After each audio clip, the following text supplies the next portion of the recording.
আমি খুব মধ্য ফ্যামিলির একটা গরিব ঘরের মেয়ে। জি। আমার বাবা মাও খুব অসহায়। আমার বাবা খুব ছোটখাটো একটা চাকরি করে, একটা হোটেলে কাজ করে। হুম। আমরা ভাই বোন 5 জন। ছোটবেলা থেকে আমরা অভাব জিনিসটাকে ভোগ করে আসছি। জি। একদম মা বাবার ঘরে যখন থেকে মানে একটু ধরে বুঝ হয়েছে তখন থেকে আমরা কষ্ট কি জিনিসটা পাই আসছি। আর আমাদের একটা কষ্ট ছিল সবচেয়ে বেশি বড়, যেটা আমার বাবা মানে হঠাৎ করে সবসময় নিখোঁজ হয়ে যেত ছোটবেলা থেকেই। আমরা যতটুকু মনে পড়ে, আমার ছোট ভাইটা যখন একদম কোলে, খুব ছোট কোলে কয়েক মাস হয়েছে, তখন এর কথাটা আমার মোটামুটি ভালোই মনে আছে। এর আগে থেকে নাকি আম্মুর সাথে আব্বু এরকম করতো। আম্মুর যখন বিয়ের 7 দিন বিয়ের বয়স, তখন থেকে আব্বু এরকম নিখোঁজ হয়ে যেত। এটা নাকি আব্বুর একটা রোগ ধরতে গেলে ছিল, একটা অভ্যাস। মানে হঠাৎ হঠাৎ করে নিখোঁজ হয়ে যেত? নিখোঁজ হয়ে যেত আচ্ছা। ছোট থাকতে, আম্মুর বিয়ের 7 দিন থেকে। কারণ তখন যে আম্মু চলে যাবে, কারণ আম্মুর তো ঘরে সৎ মা ছিল, তার বাবা মানে বাবা যা মা বলতো তাই করতো। তো এই কারণে আম্মু আর কখনো আলাদা হওয়ার চিন্তা ভাবনা করেনি, যে তার তো কোনো মানে, সে কার কাছে যাবে। তো আমার মা বাধ্য হয়ে সেখানেই সংসার করছে আমার বাবার সাথে। তো এইভাবে করতে হতে আমরা 5 ভাই বোন হয়েছি। তো আমার যতটুকু মনে পড়ে, আমার ছোট ভাইটা যখন কোলে ছিল তখন আব্বু একদম নিখোঁজ হয়ে গেছে। আব্বুর আর কোনো খোঁজ খবর ছিল না। 3 বছর আমরা আব্বুকে, 3.5 বছর কোনো কাছেই পাইনি। বাবা কি জিনিস বা বাবা কি বেঁচে আছে কিনা সেটাও আমরা জানতাম না। তো আমার ভাইয়া, আমার বড় ভাই আমাদের বাবার মতো। তার ঋণ কখনো আমরা শোধ করতে পারবো না, এবং আমার মার ঋণও কখনো শোধ করতে পারবো না। জি।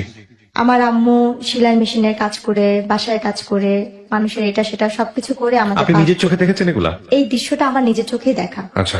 আমার ছোট ভাইকে যখন কোলে নিয়ে আমার বাবা চলে যায়, একদম ছোট যখন আমার বাবা ছোট চলে ভাই- যায় বলতে? আমার আব্বু আমাদের রেখে রেখে চলে যেত। তো বাবা ছোট ভাইকে নিয়ে যেত? না না, তাহলে? কোলে, আমার আম্মুর কোলে রেখে আব্বু নিখোঁজ। আচ্ছা, হঠাৎ হঠাৎ নিখোঁজ হতো? আব্বুর এটা আগে থেকেই গিয়েছিল, কিন্তু তো আমার নিখোঁজ যখন হলে যখন ফিরতো তখন জিজ্ঞেস করতে না কোথায় গিয়েছিল, সে কি কিছু অবস্থা? বলতো না, আচ্ছা। কিছুই বলতো না। মানে আমি আমার যতটুকু মনে থাকা থেকে বলতেছি, কিন্তু আব্বু জি। তার আগে থেকে চলে যেত। আচ্ছা। তো ওরা কিছু জানতেন না আপনারা যে কোথায় যাচ্ছে বা কি অবস্থা? বলতো না, মানে কিছু বলে সে চুপচাপ থাকতো। আর আমার দাদির কাছে শুনতাম যে আমার মানে এটা নাকি আগের দিনে মানুষ মানে, এখনকার বর্তমানে যুগে এটা আমরা কেউ মানিয়ে না, বিশ্বাসও করি না, জিন পড়ি না কি বলে। কিন্তু এটা ভুল, একটা মানুষ নিজের থেকেই সরে যায়, তার হয়তো অন্য কোনো সমস্যা ছিল। তো আমার আম্মু তখন থেকে আমাদের ছোট করে বানাতো। হঠাৎ করে 3.5 বছর পরে, তখন আমরা যে ভাই বোন ছিলাম, আমার আম্মু আমাকে কোনো বাসায় দিয়ে দিছে কাজ করার জন্য, আমার আরেক বোনকে কোনো বাসায় কাজ করার জন্য, এবং সেও কাজ করতেছে। কারণ এতগুলি মানুষকে আমার মার খাওয়ানোর মতো সামর্থ্য ছিল না।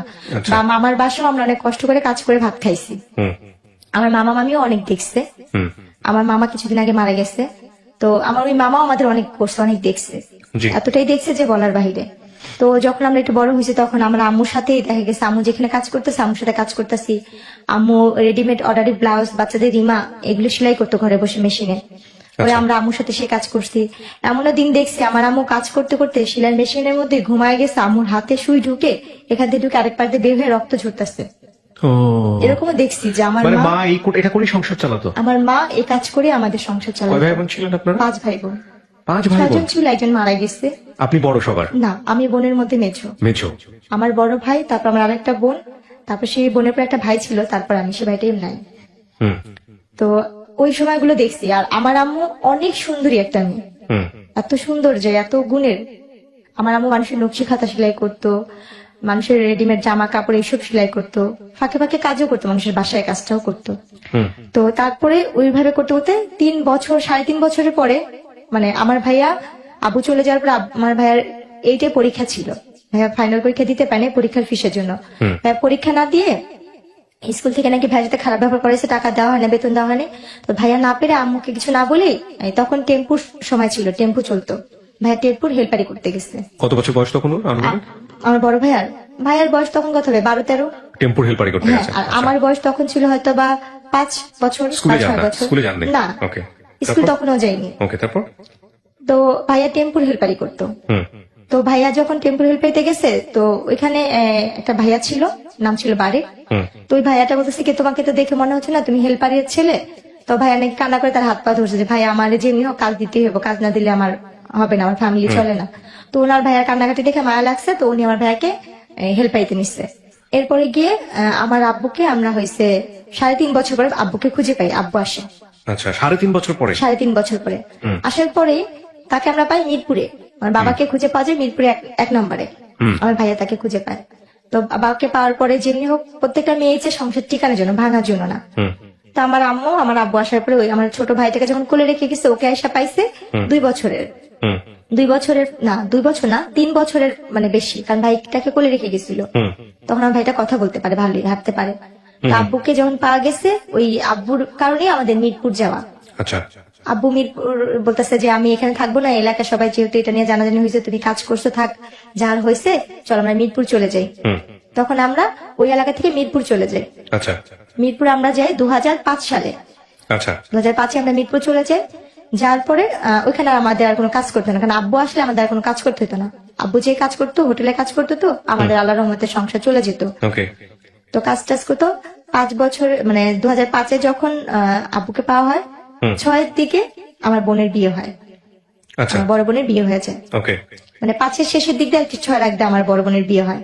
ওকে। বড় বোনের বিয়ে হওয়ার পরে আমার তখন বয়স 10 বছর পার হয়ে যায়, 10-11 বছর পার হয়ে যায়, মানে 11 বছরের মাঝামাঝি। তো আমরা যে এলাকায় থাকি, ওই এলাকারই যে বাসায় ভাড়া থাকি, সে পাশের বাসায় একটা লোক ছিল। ওনারা আমাকে রাস্তায় খেলতে দেখে পছন্দ করছে, আমার বাবা মার কাছে বিয়ের প্রস্তাবও দিছে। তো আমার ভাইয়া যে বাসায় গাড়ি চালাতো, ভাইয়া তো গাড়ি চালানো শিখে গেছে, ওই বাসায় গাড়ি চালাতো। ওনার আবার কোনো সন্তান ছিল না নিজের, আমার আম্মুকে নিজের মেয়ের মতোই দেখতো। তো ওই এলাকার মোটামুটি সবাই জানতো আমরা তার নাতি। আমরা ওনাদের বাসায় ভাড়া ছিলাম। তো যখন আমার জন্য বিয়ের প্রস্তাবটা যায়, তখন ওই নানু বলতেছিল যে তুমি কি ভাবতেছো এটা মাতবরের নাতি? ও তো মাতবরের নাতি না, ও কিন্তু ভাড়াটিয়া এখানে। আচ্ছা। ও কিন্তু মানে দেখতে শুনতে ভালো, সুন্দর, ওরা সব ভাই বোনই সুন্দর, কিন্তু ও কিন্তু কোনো বড় লোকের মেয়ে না, গরিবের মেয়ে। আচ্ছা, তারপর? তো আমার ওইখান থেকে ওনারা বলতেছে যে না, আমরা তো বাজারে গেছি, বাজার ভাঙাচুরা হলে আমাদের সমস্যা নেই, আমাদের সদাই দরকার। আমাদের বাজার কেমন হলো সেটা আমরা জানি না, আমাদের সদাইটা আগে মেন দরকার। তো আমার আব্বু আম্মুকে এসে অনেক রিকোয়েস্ট করে, প্রস্তাব দেয়, দেখেন আমরা কিছু চাই না, শুধু মেয়ে চাই। তখন রোজার মাস ছিল। তো আমার আম্মু বললো যে আমার মেয়ে তো ছোট, আমার মেয়ে তো এখনো সাবালক হয় নাই। আমার আব্বুকেও বললো যে দেখেন আমরা খুব গরিব, আর যখন আমার যার সাথে কাবিনটা হয়েছে, আমাদের ঘরে ভাইয়া বসার মতো একটা ভালো একটা মুড়াও ছিল না, আমাদের কোনো কিছুই নেই, ঢালা বিছানা মোট কথা আমাদের।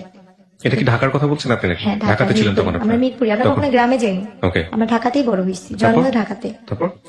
তো যখন বলে, তো ওনারা বলে আমাদের কিচ্ছু লাগবে না, যে 5 জন আসবে আমরা সেই 5 জনকে খাওয়া নিয়ে যাবো, এমন কথা ওনারা বলে। শুধু ওনাদের একটাই চাহিদা, মেয়ে সুন্দর, মেয়ে দেখতে শুনতে ভালো, আমাদের এটাই দরকার। আচ্ছা, আপনার এই বিয়ের যখন আসলো তখন বয়স কত আপনার? আমার তখন বয়স 11 বছর। মাত্র 11 বছর? 11 বছরে মানে শেষ দিকে, মানে পুরো শেষ হয়নি। মানে ওরা যারা আসছে ওরা শুধু আপনার এই চেহারা দেখে এসছে? যে আমার চেহারা দেখে। আর তখন আপনি পড়াশোনা করেন নাকি পড়াশোনা করার সুযোগ আমি হয়? তখন স্কুলে ভর্তি হয়েছি, তখন হিসাবে আমি ক্লাস 6-এ মাত্র পড়ি। ক্লাস 6-এ পড়তেন? হ্যাঁ। তারপর মাত্র 6-এ। যারা বিয়ে দিয়ে এসছে তারা কোথা থেকে এসছে? তারা আশেপাশেই ছিল? তারা এমনি ওদের হোম ডিস্ট্রিক্ট বিক্রমপুর ছিল, কিন্তু ওই এলাকার ওরা স্থানীয় ছিল, স্থানীয় ছিল এবং আপনাদেরকে চিনতো আগে? আমাদের চিনতো, যে আমরা ভাড়াটিয়া সেটা চিনতো। ওকে, তারপর? কারণ আমি তো সারাক্ষণ রাস্তায় খেলতাম। তো ওনারা যখন ইয়ে করছে, মানে আমার যার সাথে বিয়ে হয়েছে তাকে আমি একসময় মামা ডাকতাম, আর মাকে আমি নানি ডাকতাম। উনি আমাকে ওই বড় হওয়ার পর ওই তখনই দেখছে। দেখার পরে বলতেছে যে এই মেয়েটা কে রে? ওর বোনের সাথে, ফুফাতো বোনের সাথে আমি খেলতাম। বলছে মালিহা এটা কে রে? বলতেছে এটা তো জেসমিন, ওই পাশের বাসায় থাকে ওরা। বলতেছে কি মেয়েটা কি করে? বলতেছে ও ওইখানে সরকারি স্কুলে পড়ে, আমার সাথে মেয়ে খেলতে আসে, তখন রোজার মাস ছিল। আচ্ছা। তো আমাকে দেখছে ইফতারির 2-3 ঘন্টা আগে, সে আমাকে দেখছে। আচ্ছা। দেখার পরে তারা ইফতারির পরপরই তারা চলে আসছে আমার জন্য বিয়ের প্রস্তাব নিয়ে। আসার পরে আমার মা বাবাকে অনেক রিকোয়েস্ট করলো, যেদিন দেখছে সেদিন কথা বলছে, তারপর দিন আমার গায়ে হলুদ হয়েছে। আমার বাবা মাকে তারা এক পর্যায়ে, আর আমার বাবা মা ভাবছে যে আমরা গরিব, এত বড় লোক জায়গা থেকে আসতে নিজের থেকে মেয়ে নিতে চাচ্ছে, তো একদিন সময় চেয়েছে, তারা সেটাও দেয়নি। তারপর দিন গায়ে হলুদ করছে, তারপর দিন কাবিন করছে ওনারা। বুঝতেন 11 বছর বয়সে বিয়ে কি জিনিস? কতটুকু বুঝতেন? আমাকে ওনারা পার্লারে সাজাইতে নিচ্ছে।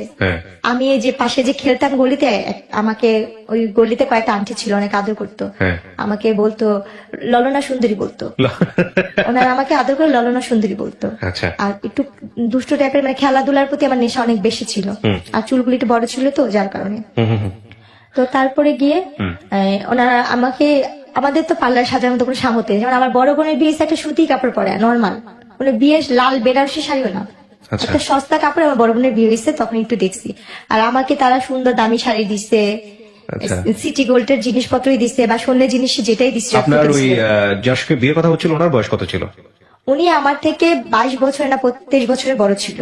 প্রথম বিয়ে ছিল আপনার? প্রথম যে কাবিনের বিয়েটা ছিল। 22 বছর 25 বছরের বড় আপনার থেকে, আর আপনার তখন 10-11 বছর বয়স? না, আমার 11 বছর শেষের দিকটা। 12 বছরে পড়তে যাচ্ছেন?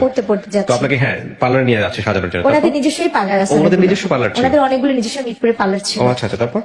তো তারপরে যখন ওনারা পার্লার সাজে, আমি তো কখনো পার্লারে সাজি নেই, আমার জন্য এটা পুতুলের মতো সাজ। আমি হলুদের দিনও ওনারা সাজাইছে, আমি সেটা তো অনেক খুশি ছিলাম, ফুল টুল দিয়ে। আমার বিয়ের মিষ্টি আমি নিজেই চেয়ে চেয়ে খাচ্ছি। তারপর যেদিন আমার কাবিন হয় সেদিন আমি পাশের পাশে আন্টিকে যে বলছি, পুতুল আন্টি দেখেন আমি আজকে আরো সুন্দর ললনা সুন্দরী হয়ে আসছি, দেখেন আমাকে কত সুন্দর লাগতেছে। সাজলেন, সাজার পরে থাকে না মেয়েদের তো সাজার প্রতি একটা আলাদা ন্যাক থাকে, দেখা নিজেকে আয়না যখন দেখতেছিলেন বউ হিসেবে সাজার পরে। হ্যাঁ, আয়নাতে দেখে তো নিজের প্রতি নিজে অবাক হচ্ছিলাম যে আমি এত সুন্দর বা আমি এত পুতুলের মতো লাগতেছে, আমাকে আমি চিনতে পারিনি। বাট বিয়ে কি জিনিস সেটা আপনি বুঝতেন না? বিয়ে কিছু আমি নিজেই বুঝিনি। আচ্ছা আচ্ছা, তারপর বিয়েটা কি। তো তারপরে গিয়ে আমার কাবিন হলো 2007 সাল আগস্টের 28 তারিখ আমার কাবিন হয়েছে। আলাপনে তো কাবিন হওয়ার পরে ওই দিন তো কাবিন হলো, তো ওনারা কাবিনের পর দিয়ে না আমাকে যখন কাজী লিখতেছে কবুল বলবে, আমার আম্মু নিচে মানে মেহমান আসছে, সবাই খাওয়া দাওয়া দিচ্ছে, আব্বু নিচে দাঁড়াচ্ছে কে কে আসবে। তো ওনারা বলতেছি তাতে ইফতারির আগে বিয়ে পড়াবো, ইফতারির আগে বিয়ে পড়াবো। তা আম্মু ওরা বলছিল কি ইফতারির পরে একবারে ঠান্ডা মাথায় বিয়েটা পড়ে। তো ওনারা খুব তাড়াতাড়ি করতেছিল, ওনাদের বাসায় হয়েছে, আমাদের বাসাও না কাবিন হয়, ওনাদের ফ্ল্যাটে ওনাদের বিল্ডিং নিয়ে কাবিন করেছে। কারণ আমাদের বাসা তো সুন্দর না, আমাদের বাসাতে মানুষ আসতে পারবে না, মেহমান আসতে পারবে না, এই জন্য। তো আমার আম্মু সবাইকে খাওয়া দাওয়া দিচ্ছে, কাজ টাজ করতেছে। এর মধ্যে আমার ভাইয়া বসা ছিল আর আমার বড় বোনের ভাসুর বসা ছিল। তো ওর মধ্যে ওনারা বলতেছে কি আমার বাবার নাম, আমার মায়ের নাম, সবার নাম নিচ্ছে, লিখতেছে। তো আমাকে কবুল বলতে বলছে, আমাকে কিন্তু আমার একবার মামি আর আমার নানি শিখা দিছিল, তোর যদি কবুল বলতে বলে তুই কখনোই কবুল বলবি না, চুপচাপ থাকবি। অনেকক্ষণ পরে আমরা যখন বারবার তোরে বলবো বল বল বল, তারপর তুই বলবি। কিন্তু আমি আর সেই জিনিসটা বুঝিনি। আমাকে যখন কাজী বলতেছে বলো মা বিসমিল্লাহ কবুল, আমি বলছি হ্যাঁ কবুল কবুল কবুল, একসাথেই বলে দিচ্ছি কতবার, মানে হিসাব ছাড়াই। আমার একটু দেখেছেন না, এটার সঙ্গে বিয়ে হচ্ছিল আপনার? তাকে তো আমি ছাদে খেলার সময় দেখছি, কিন্তু ওভাবে কখনো বড় ভাই হিসেবে জানতেন নাকি? মামা হিসাবে জানতাম। আর তার মাকে আমি রানী ডাকতাম। আর আমার যে আগে সংসারে যে ছিল, মানে আমার যে হাজবেন্ড সাথে বিয়ে হয়েছে, ওনার যে বড় বোন ছিল, সেই বড় বোন যে আমার ননার সাথে সম্পর্ক, সে আমার মারও 2-3 বছরের বড় ছিল। এরপরে গিয়ে আমার আম্মু এসে বলতেছে কি যে আসেন আমরা বিয়ে পড়া ফেলে আপা, আমার ফুপু শাশুড়ি নাম ধরে বলতেছে যে আসেন আমরা বিয়ে পড়া ফেলে। তো আমার ফুপু শাশুড়ি বলছে আল্লাহ বিয়ে তো হয়ে গেছে। আমি কান্না করতেছি, না না আমার তো বিয়ে হয় না, আমার তো বিয়ে হয়নি, আমার বিয়ে করাইবা না। আমার ভিতরে ধারণা ছিল যে টিভিতে নাটক বা ছবি দেখতাম যে হিন্দুরা ঘুরে যে এই আগুন রেখা, ওইভাবেই বিয়ে।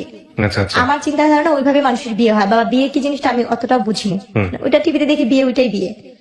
যে না আমার তো বিয়েই হয়নি, আমার বিয়ে দেয়নি। কবুল কবুল বলার পরে হ্যাঁ আমার কিন্তু বিয়ে হয়েছে 1 ঘন্টা হয়ে গেছে। পরে ওনারা বলতেছে কি এই যে ছবি তুলছি, দেখো দেখো ক্যামেরা দিয়ে ছবি তুলছি। তো আমার যার সাথে বিয়ে হয়েছে তার একটা ফোন ছিল, কলমালা ফোন, টাচ ফোন বড়। তো ওই ফোনে উনি ভিডিও করছে, ছবিগুলো দেখাইতেছে, আমি টাকা থেকে হাসতেছি। কিন্তু উনি যে আমার স্বামী বা উনি যে কি, আমি তখন তাকে মামা আমাকে ডাকতেছি। আমার সাথে ওনার সাথে যে বিয়ে হয়েছে, তারপরে আমি বুঝতেছি না যে উনি আমার স্বামী।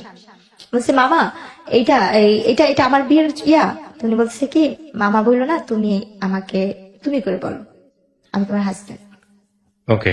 তখন আমি মানে একটু চুপ হয়ে গেছিলাম। এরপরে গিয়ে ওনারা আর কি আমাকে বলতেছে, আমার আম্মাকে, আম্মু বলছে তাহলে আমরা ওরে নিয়ে যাই। বলছে না দেখেন যেহেতু কাবিন হয়েছে ছেলে মেয়ে একটু একসাথেই থাকুক। আম্মু বলছে না আপনারা তো বলছিলেন যে মেয়ে সাবলোক না হওয়া পর্যন্ত আপনারা ছেলে মেয়েকে এক জায়গায় করবেন না। বলছে ও তো আগে মামা ডাকতো, ওর তো একটু ফ্রি হওয়ার দরকার আছে, একটু থাকুক, কথা টথা বলুক, রাতে আমাদের সাথেই থাকুক, তারপরে আমি তারপর দিন নিয়ে দিয়ে আসবো নি। পরে আম্মু আব্বু মানে চুপচাপ থেকে আমার নানি বলতেছে কি যে না ঠিকই আছে, রেখে যা, কারণ থাকার দরকার আছে, বোঝার দরকার আছে যে ও এখন আরেক বাড়ির বউ, কাজটা। তা আমার শ্বশুর বাড়িটা ছিল রাস্তার এই পারে ছিল আমার শ্বশুর বাড়ি, 1 গলির পরে আর কি আমাদের বাসা। মানে আবার চাইলে ভিতর দিয়ে আরেকটা গলি আসতে যাওয়া যেত, বলা যে এই পারে ওই পার। এরপরে গিয়ে রাতে যে কাহিনীটা, ওনারা অনেক সুন্দর করে ফুল টুল দিয়ে ঘর সাজাইছে, রুম সাজাইছে, আমাকে নিচ্ছে, আমি নিজের ঘরে নিজে ফুল টুল নিয়ে টেটুনি খেলতেছি, আমি নিজেই ওইটা যে আমার ঘর। তো ওনাকে দেখে আমি খুব ভয় পাইতাম, আমি বিয়ের আগে থেকে ওই মামাকে দেখলে ভয় পাইতাম, কারণ সে তো পলিটিক্স করতো, রাজনীতি করতো, তাকে আমি খুব ভয় পাইতাম। তার চোখ অল টাইম লাল থাকতো, আর খুব ফর্সা মানুষ তো। লাল কেন থাকতো এটা বুঝতেন না? না আমি ওটা কখনই বুঝতাম। আচ্ছা, তারপর ওনাকে যখন রুমে দেখছি না, আমি ভয় চুপচাপ হয়ে গেছি। উনি না গুন্ডা, ওনাকে না সবাই ভয় পায়, এলাকার সবাই ওনাকে নাম ধরে যেটা বলে। উনি এই ঘরে কেন, উনি কি আমার সত্যিকার স্বামী? উনি তখন বলে উনি আমার হাজবেন্ড। তো ওই জিনিসটা আমার ভিতরে ভয় কাজ করছে। তো তখন থেকে তার ভিতর থেকে আমার একটা দূরত্ব, সে যে আমার স্বামী সেটা আমি কখনোই মানতে পারতাম না, ভয় পাইতাম। তারপরে ওই দিনের ঘরে আমাকে কোনোভাবেই দিতে পারবেন, যতবারই দেয় হয় খাটের নিচে পলে, এই রুমে ঢোকাচ্ছি, ওই পাল্টে বাড়ি বের হয়ে যাচ্ছি। আমার সারাটা রাত এভাবেই গেছে। মানে কোনোভাবে আমি কান্নাকাটি করতেছি, চিল্লাইতে আসছি। পরে আমার যে ফুপু শাশুড়ি ছিল উনি বলতেছে ঠিক আছে থাক, ও আমার সাথে ঘুমাক, আমি পরে তোকে ইয়ে করে দিবনি। রাতে তো খাওয়া দাওয়া করলাম ওনাদের সাথে সবাই একসাথে। খাওয়া দাওয়ার পরে ছবি তুললো, আমাকে জোর করে উনি নিয়ে নেওয়া ছবি তুললো, আমার হাজবেন্ডের সাথে ছবি তুললো। পরে এক পর্যায়ে যেহেতু কেউ নাই আমার বাবা মা এখানে, আর যেহেতু আমার বিয়ে হয়ে গেছে এটা আমাকে বুঝতেই হচ্ছে, শ্বশুর বাড়িতে চলে গেছেন। হ্যাঁ, তখন ছবি তুললো, ছবি তুলছি, ওনাদের সাথে আসছি, কিন্তু ওনার সাথে আমি ওরকম ভাবে কথা বলছি না। উনি আমার শরীরে হাত রেখে ছবি তুলছে, আমি তারপর ভয় পাচ্ছি, শুধু ভয়ে ওখানে ছবি তোলা। এরপরে গিয়ে সকাল মানে রাতে যখন আমার ফুপুর সাথে শাশুড়ির সাথে ঘুমাইলাম, মাঝরাতে তখন 4টা বা 3:30 বাজে, হঠাৎ করে ঘুম ভাঙছে, দেখি যে না উনি ওই রুমে আমাদের সাথে একসাথে শুয়ে আসছে। আচ্ছা, তো যাক, তখন ওই মুহূর্তে তখন দিয়ে উঠে বসে বসে কান্না করতেছি যে আমি মনে হয় আর বাবা মার কাছে যেতে পারবো না। এত বড় লোক বাড়ি, এত সুন্দর ঘর বাড়ি, কিন্তু পুরোটাই আমার ভালো লাগতেছে না, আমার নিজের মতো মনে হচ্ছে না। যতটা আমার ভাঙা ঘর বা খুব ছোট বাচ্চা যেসব অনুভূতি গুলো আসে, রাইট? হ্যাঁ, আমার ফ্যামিলিটাই আমার কাছে বেস্ট। তো আমি ভাবতেছি কখন সকাল হবে, কখন আমি বাসায় যাবো, কারণ আমি এই বাসা তো চিনি আর আমাদের বাসাও চিনি। এর কথা যখন সকালে ফজরে আজান দিল, আমি বসে রয়েছি, একবার লুকায়, ওনারা সবাই ঘুমে, কেউ জানেই না, আমি দৌড় দিয়ে যা দেখে আসলাম, ওনার বাসা ছিল 3 তলা, তো 3 তলা থাকতো, দৌড়া যে দেখছি কেচি গেট খুলছে কিনা, দেখছি না কেচি গেট খুলে নেই অত ভোরে, আবার দৌড়া চলে আসছে, এসে খাটের নিচে লুকায় আসছি, বসে আসছি। এরপরে যখন সকালবেলা 6টা বাজে, আমি তখন ওই মুহূর্তে বাসা থেকে চলে আমাদের বাসা চলে যাই, গেট টেট খুলে আমি আমাদের বাসা চলে গেছি। আমি আমাদের বাসা যা ঘুমাই, আম্মু বলতেছে তুমি এত সকালে, আমি ওনারা আমার পাঠা দিচ্ছে, ওনারা বলছে তুমি বাসা যাওয়া, আমি জন্য বাসায় এসে পড়ছি। তা আম্মু ভাবছে যে যখন সত্যি বলছে, তো আমি বাসা যে ঘুমা রয়েছি, এদিক দিয়ে ওনারা খুঁজতে আসছে বাসায়, আর আমাদের তো ফোন নাই যে আমাদের বাসায় ফোন দিবে, মোবাইল টোবাইল কিছুই নেই যে ফোন দিবে। তো ওনারা খুঁজতে খুঁজতেছে, অনেকক্ষণ পর ওনাদের বাসায় কাজের মেয়েকে পাঠাইছে, পাঠা যায় বলতে জেসমিন কি বাসায় গেছে, বলে হ্যাঁ ও তো কোন সকালে এসে ঘুমা রয়েছে, আপনার ওরা নাকি পাঠা দিচ্ছে ফুপু শাশুড়ি। দেখছেন হ্যাঁ সবাই ম্যাডামরা খুঁজতেছে, ওরা কেউ পাইতেছে না। ওরা আম্মু আমার বকা দিল, দুটো থাপ্পড় দিল যে তুমি এখন বড় হয়েছো, তোমার বিয়ে হয়েছে, তুমি তো যখন তখন জেলে আসতে পারবে না, আসলে কে তোমাকে নিয়ে ওনারা সংসার করবে, তুমি তো মেয়ে মানুষ, তোমার কপাল দোষ এখানে বিয়ে হয়েছে, ভালো জায়গায় বিয়ে হয়েছে। আম্মু বোঝালো, আম্মু মতো করে আম্মু বুঝলো যে এখন ওইটাই তোমার আসল বাড়ি, ওখানে সুখ হোক দুঃখ হোক তোমার এখানে ভাগ্য করে থাকতে হবে, আর তোমার কপাল ভালো যে তুমি এমন ফ্যামিলির একটা বউ হইছো, এগুলো যেটা বোঝায় আর কি। বেশি দিন তো না, তুমি কয়দিন থাকো, তোমাকে পরে উঠা দেওয়া যখন হবে তখন এই কয়দিন ওইখানে যা থাকো। পরে আবার আম্মু নিয়ে দিয়ে আসতে, ওনারা সেদিন ওনাদের বাসায় অনেক মানে পার্টির আয়োজন করছে, লোকজন আসতে, বউ দেখছে, সবাই বলতেছে না বউ অনেক সুন্দর হয়েছে, সবাই নাম ধরে ধরে বলতেছে ওর বউটা অনেক সুন্দর ভালো হয়েছে, কিন্তু অনেক ছোট, বয়স ছোট। বলছে হ্যাঁ ঠিক হয়েছে। হ্যাঁ, এরপরে যেটা হয়েছে, আমাকে আমার বাবার বাসা দিয়ে গেছে, 3-4 মাস পরে ওনারা ঘুরতে যাবে, ওনার সাথে ঘুরতে যাওয়া অবস্থায় যখন ঘুরতে গেছি, আমার অলরেডি তখন বাচ্চা কনসিভ করছে, যেটা আমি বুঝতে পারিনি যে আমার গর্ভে বাচ্চা। তো আমার যখন বিয়েটা হয়েছে, আমার ফুপু শাশুড়ি, আমার চাচা শ্বশুর এরা জানতো, কিন্তু এরা আবার কি করছে, আমরা গরিব বলে ছেলের মা বাবা মানে বাবা তো নেই, মা মানবে না বিধায় আমার বড় ভাসুর, আমার ফুপু শাশুড়ি, আমার চাচা শাশুড়ি, আমার শাশুড়িকে জানায় না বিয়ের কথাটা। আমার শাশুড়ি নাকি জানতো না আমার বিয়ের কথাটা, কারণ সে তো গরিবের মেয়ে নিবে না। কিন্তু আমার যে বড় ভাসুর সে খুব ভালো ছিল, এবং সে সেটা মানতো না বলেই সে ইনফর্ম ছিল। হ্যাঁ, কিন্তু আমরা জানতাম না যে আমার শাশুড়ি না, আমার মার সামনে অন্য একজনকে ফেস করেছে, এটা শাশুড়ি, ছেলের মা। ভয়ঙ্করতম কাজ। তো তখন আর কি, যখন আমার বাবু পেটে আসছে, আমার বাচ্চা নাকি 2-3 মাস মানে বাচ্চা পেটে, আমি তো বুঝি না, একটা মেয়ে অসুস্থ হলে যে জিনিস সেটাও তো আমি বুঝতাম না। তা আমি খুব বমি করতাম, মাথা ঘুরে কিছু খাইতে পারতাম না, মানে আমার কাছে খুব খারাপ লাগতো। তা আম্মু ওই জিনিসটা নিয়ে খালি বলতো কি হঠাৎ করে এমন করতেছে কেন, আর শুকায় যাচ্ছি, কালো হয়ে যাচ্ছি। তখন আমার আম্মু, আমার বড় বোন বলতেছে কি মা আম্মু ওর কি বাচ্চা টাচ্চা পেটে আসলো নাকি, আম্মু বলতেছে ওর বাচ্চা পেটে আসলে তো বুঝতাম, বা আম্মু আমাকে জিজ্ঞেস তোমার এরকম কখন হয়েছে, কি জানি আমি জানি না, আমি সেটা বুঝতে পারিনি। এরপরে গিয়ে আমার মা আমাকে একটা ডাক্তার দেখাতে নিয়ে গেল, ডাক্তার দেখানোর পরে ওখানে প্রস্তাব পরীক্ষা দিল, কয়েকটা পরীক্ষা দিল, এই রিপোর্ট গুলো আনতে গেল আমার হাজবেন্ড, উনি আমাকে নিয়ে গেল সাথে করে। রিপোর্ট গুলো আনতে যাওয়ার পরে বলতেছে ওনার তো বাচ্চা পেটে, উনি তো ওনার 3 মাস শেষ পর্যায়ে, বাচ্চা 4 মাসে পড়বে। তো এই কথা শোনার পর উনি খুব খুশি হয়, উনি খুশি হয় ওনাদের গ্রামের বাড়িতে আমাকে নিয়ে যায় বিক্রমপুরে। উনি আমাকে বিক্রমপুরে নিয়ে যাবে, এই ফার্স্ট আমি আমার শ্বশুর বাড়িতে যাচ্ছি। তো আমার শ্বশুর বাড়িতে যখন যাবো তখন আমি খুব কান্নাকাটি করতেছি, এতদিন তো আমার ফুপু শাশুড়ি, চাচা শ্বশুর বাড়ি আমি জানতাম এটাই আমার শ্বশুর বাড়ি। তো যখন সে বললো যে দেখো তোমাকে তো আমার মার কাছে কখনো নিয়ে নেই, তোমাকে চলে আজকে আমার মার কাছে নিয়ে যাবো, ওই যে আপনার ওটা আমার ফুপু আম্মা, ওটা আমার আরেকটা ফুপু আমার। আচ্ছা এরপরে গিয়ে উনি যখন নিয়ে যাবে আমি ভয় পেতেছিলাম যে আমু না যাবে, অনেক কান্নাকাটি করতেছি। আমার ছোট বোন আর মামাতো বোনকে নিয়ে যাই, আমরা একসাথে বিক্রমপুর যাই। আচ্ছা ভাইয়া যেদিন যাই সেদিন আমাদের যেতে যেতে রাত, মানে আমরা বিকালবেলা রওনা হয়েছি, তো শীতের দিন ছিল, এটা 2008-এ পড়ে যায় কাহিনীটা। আমরা গিয়ে ওখানে গিয়ে পৌঁছাই সন্ধ্যার সময়। তো ওই অবস্থা দেখে সে আমার মামি শাশুড়ির বাসায়, আমার আরেকটা ফুপু শাশুড়ির বাসায়, যে কিনা মুক্তিযোদ্ধা তার ফ্যামিলি, তাদের বাসায় নিয়ে ওঠায়, তাদের বাসায় রাখার পরে ওনারা বলতেছে মাশাআল্লাহ তুই তো বউ অনেক সুন্দর আছে, আমাদের সবার বউ পছন্দ, মানে সবাই আমাকে অনেক আদর করতেছে। বলছে তোর মাকে বোঝানোর দায়িত্ব হচ্ছে আমাদের, তুই হিসাবে ছেলের বউ আমরা ভালো পাইছি, হাসি খুশি মিশুক। তো ওই রাত্রটুকু ওখান থেকে সকালবেলা আমাকে নিয়ে গেল ওনাদের গ্রামে বেড়ে। প্রথম যে এক গ্রামে রাত্রে থাকলাম, তারপর দিন সকালবেলা ওই গ্রামে গেলাম, আমার শ্বশুরবাড়ির গ্রামে। তো যাওয়ার পরে ওই জোগানিয়া গ্রামে যাওয়ার পরে ওখানে আর কি ওনারা বউ দেখে আমার শাশুড়ি বলতেছে খালি কি চামড়া দলাই আনছিস, কোনো টাকা পয়সা আনিস নাই, বউর সাথে কিছু দেয় নাই। উনি আমার কানে হাত দিচ্ছে, গলায় হাত দিচ্ছে, হাতে হাত দিচ্ছে, হ্যাঁ শূন্যের কিছু নেই। তখন আমি বলতেছি কি আল্লাহ উনাকে তো দেখছিলাম ওই নানুর বাসায়, তাহলে উনিও তো আমাদের নানি হইতো। আর উনি খুব বয়স্ক ছিল, উনিও হয়েছে রাজনীতিকের সাথে, উনি গ্রামের আর কি মেম্বার নাকি বলে যে ওসবে দাঁড়াইছিল। উনি সবসময় কুচিটা শাড়ি পরতো, ওনার গলায় মোবাইল ব্যাগ থাকতো, খুব শৌখিন, বয়স হয়েছে কিন্তু উনি খুব শৌখিন ছিল। আর আগের দিনই নাকি মেট্রিক পাস, ওনার যুদ্ধের অনেক আগে তার 3 সন্তান হয়েছে। তো উনি আমার গলায় কানে হাত দিয়ে বলছে তোমার বাবা মা কিছু দেয় নাই, তোমার বাপ কি করে? আমি বলছি আমার বাবা হোটেলে কাজ করে। এটা শুনে সে আরো রাগ হয়ে গেছে। ওই মুহূর্তে ওনারা কি করলো, মা ছেলে ঝগড়া করতেছে, আমার আরেক ভাসুর আমার আরেক দেবররা, 2 দেবর মিলে ঝগড়া করতেছে, তারা ঝগড়া করতেছিল। তারা ঝগড়া করতে করতে আমার যে বড় যে ভাসুরের বউ যে ছিল, আমার সেই বড় ভাসুরের বউ আর আমার আরেক ভাসুরের বউ, তারা মিলে রান্না বান্না করতেছে, বউকে যেটা খাওয়ানোর মিষ্টি টিষ্টি সব বানাচ্ছে। তো তখন বাজে সকাল 10টার দিকে। তো ওই মুহূর্তে কি হয়েছে, তারা 2 ভাই মারামারি, 3 ভাই মিলে ঝগড়া কথা কাটাকাটি করতে একটা মারামারি, অনেক পর্যায়ে দেখি যে দা বুঠি নিয়ে মারামারি হচ্ছে। আমি আমার 2 বোন রুমে। কতক্ষণ পরে আমি মারামারি, সেটা আমার স্বামী, তার সাথে আমি যেহেতু সংসার করছি প্রায় 1 বছরের মতো সময় হয়ে আসতেছে কাছাকাছি।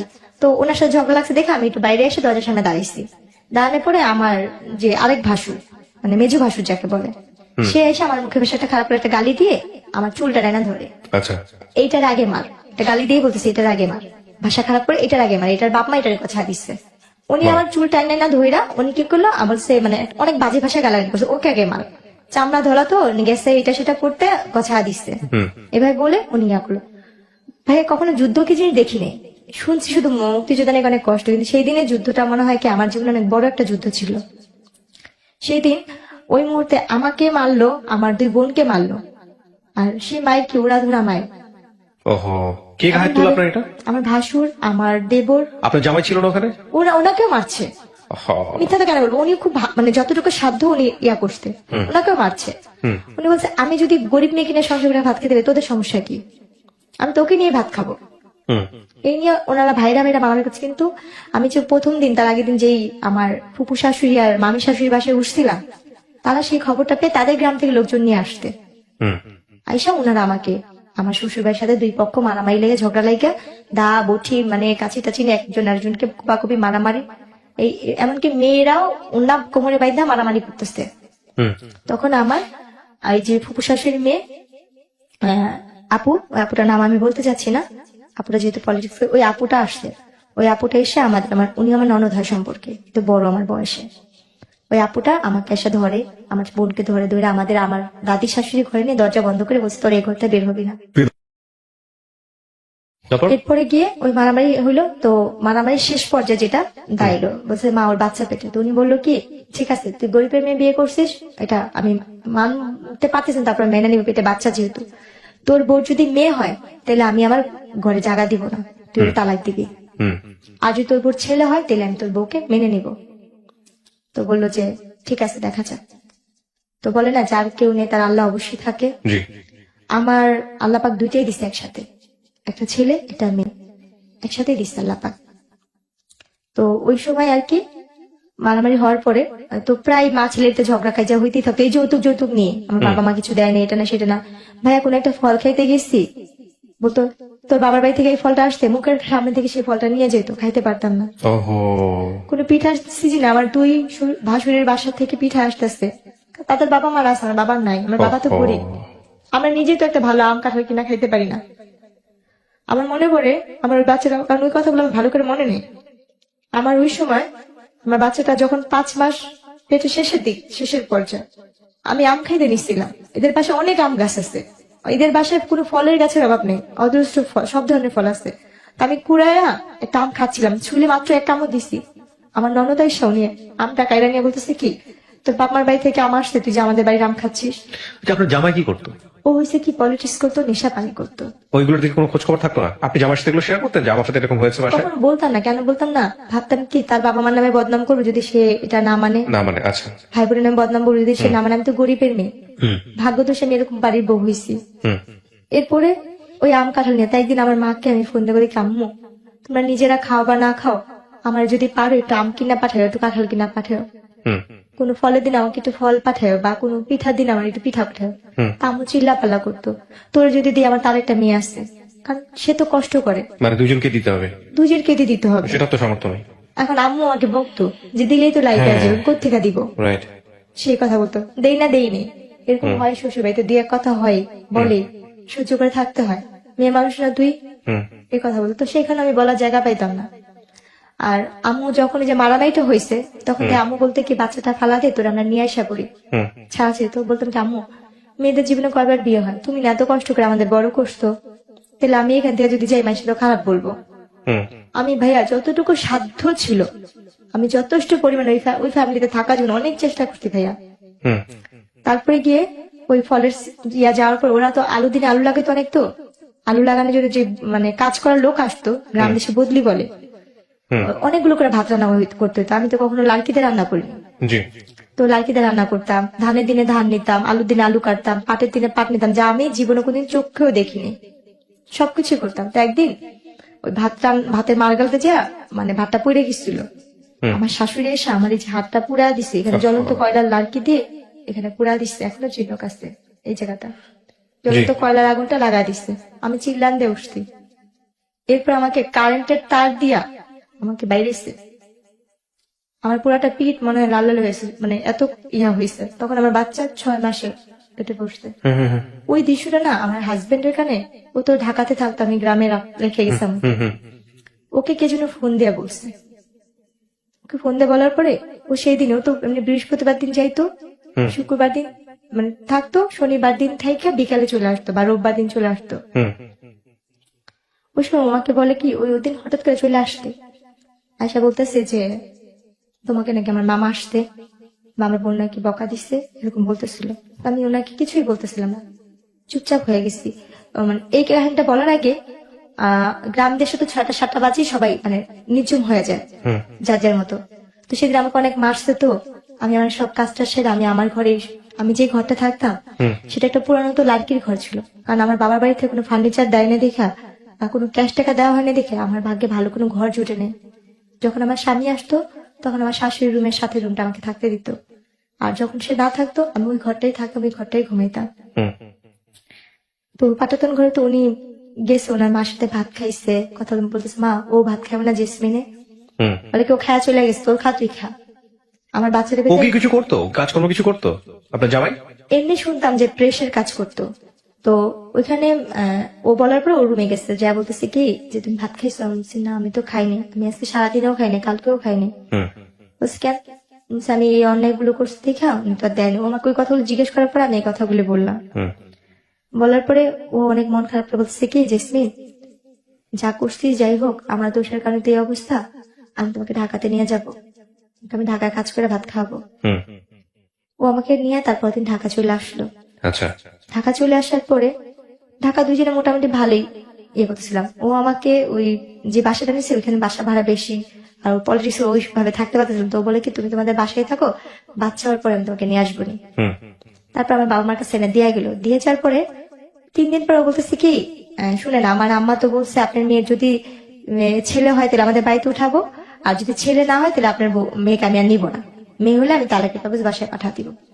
একে তো আমি বিয়ে করছি কিছুই পাই নাই, আমার অন্যান্য ভাইরা পাইছে, আর আপনার মেয়ের যদি মেয়ে, আমার 2 ভাইয়েরও মেয়ে, আপনার ঘরের মেয়ের ঘরে যদি মেয়ে হয় তাহলে আমি এই বউতে কি করবো। আচ্ছা, এটা কি বলেছে? আমার ওই হাজবেন্ড এরপর সে আর কোনো খোঁজ খবর না পরে একদিন আমার মা আর আমার খালা মিলে আমার শাশুড়িকে ফোন দিচ্ছে যে আপনার কি জেসমিনকে নেবেন না, ওর তো 7 মাস শেষের দিকে, বা আপনার কি দেখতে বলছে যে আমার ছেলে যা বলার বলেই দিচ্ছে। ওর আমার খালা বললো কি তাহলে আমার একটা আপনি কথা কি জানেন মানে আপনার ফ্যামিলির লোকজন কি জানে যে ছেলে মেয়ে হওয়ার ব্যাপারটা আসলে শুধুমাত্র সাইন্টিফিক্যালি এটা নির্ভর করে হচ্ছে একটা ছেলের উপরে? আমার পুরা ফ্যামিলি তো মানে লেখাপড়া জানে না। এটা জানে না? আপনি জানতেন এটা? আমি যে বললাম আপনাকে, আপনি এটা জানতেন? আমি নিজেও জানতাম না। আজকে ফার্স্ট জানলেন? হ্যাঁ আমি আজকে মানে একটা জানছি। একটা একটা সন্তান ছেলে হবে নাকি মেয়ে হবে এই ক্ষমতাটা আল্লাহ শরীরবৃত্তীয় ভাবে একটা ছেলের মধ্যে রেখেছেন, এবং এটাতে একটা মেয়ের কোনো হাত নাই।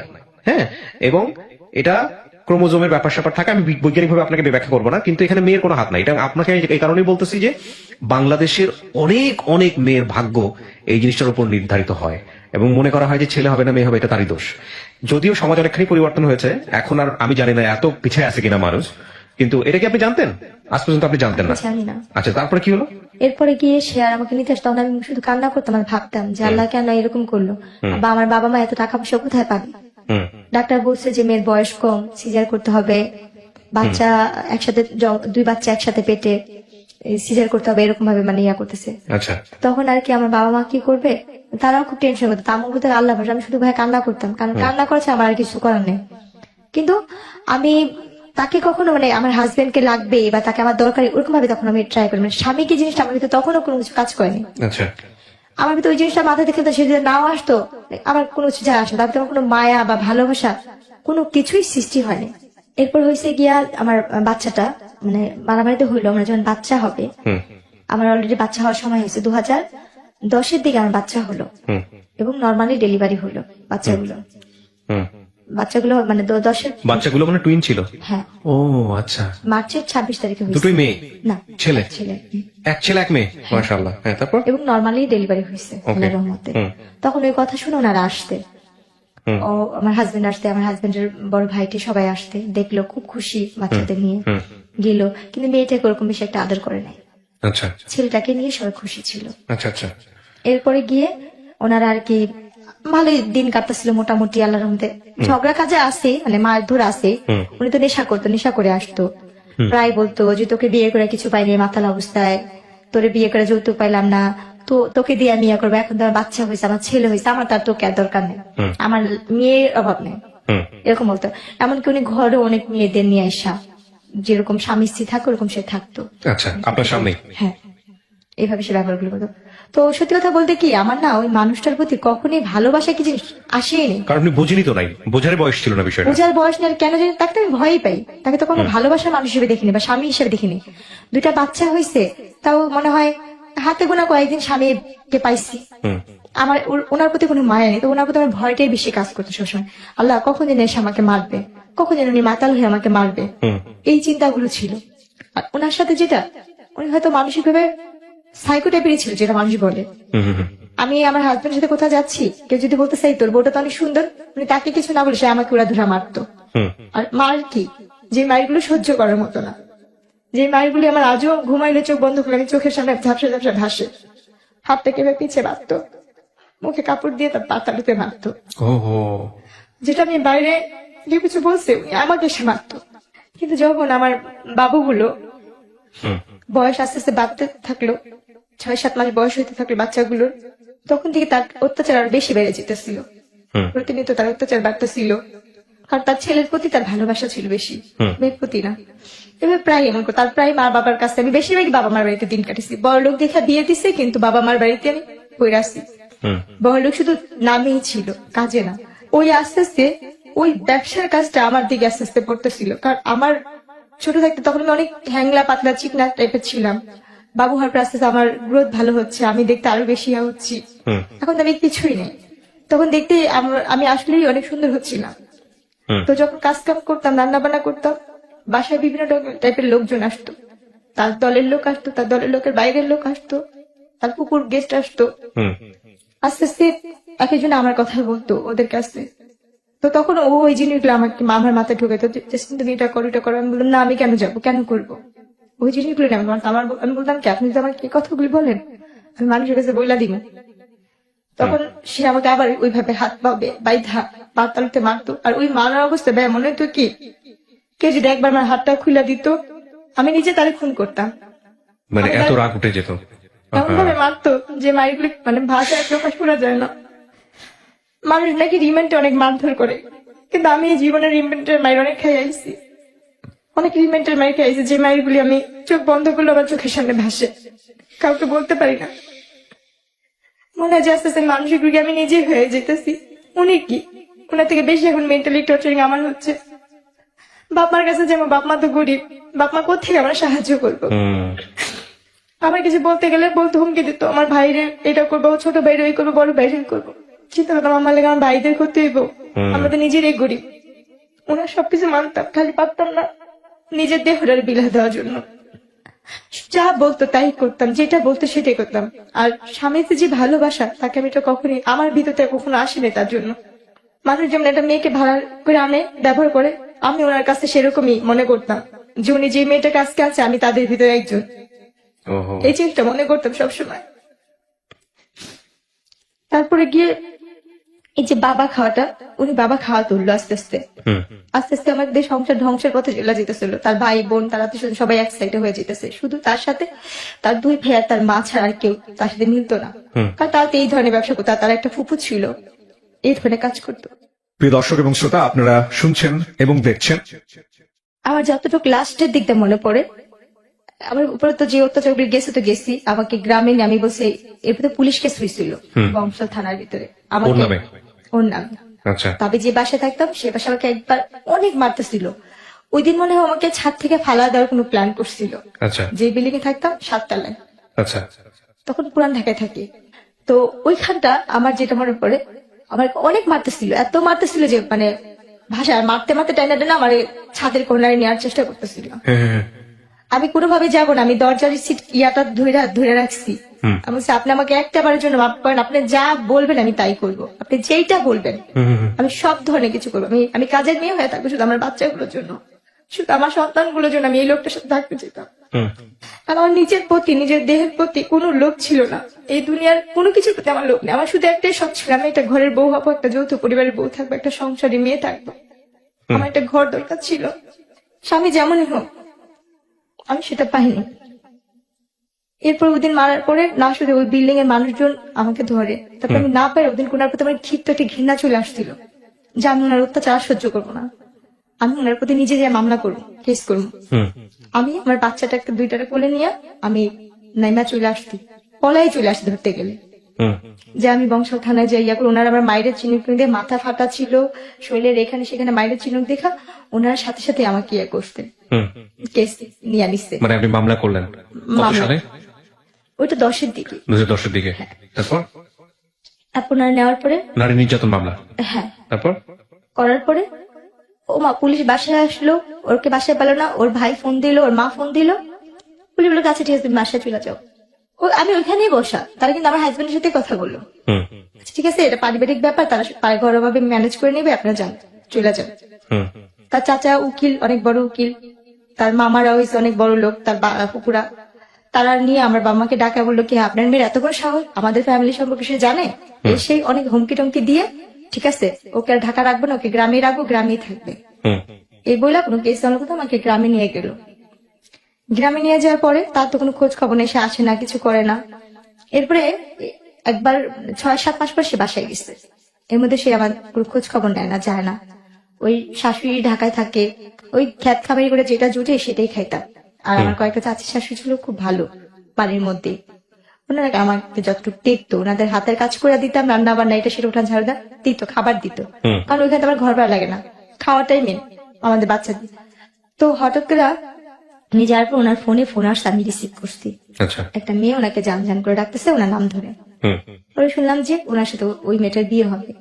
প্রত্যেকটা মেয়েরই স্বামী যেমনই হোক, স্বামী তো, কারণ উনি অনেক মেয়েদের সাথে সম্পর্ক করে, কিন্তু কোনো মেয়েকে যদি সে বিয়ে করে তাহলে আমি তার এখানে থাকতে পারবো না।